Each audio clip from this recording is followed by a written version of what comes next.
In this video, I will show you how to create a Google Ads Manager account.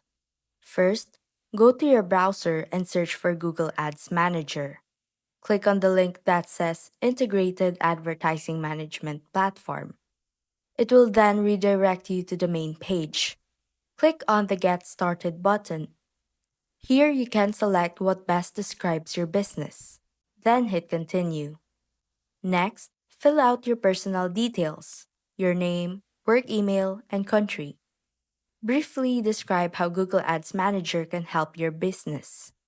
At the lower part of the page, select No for both options. Confirm the I'm not a robot prompt and click Submit. You will then see a confirmation message saying that you've successfully reached out, and a member of the sales team will contact you shortly. And that's how to create a Google Ads Manager account.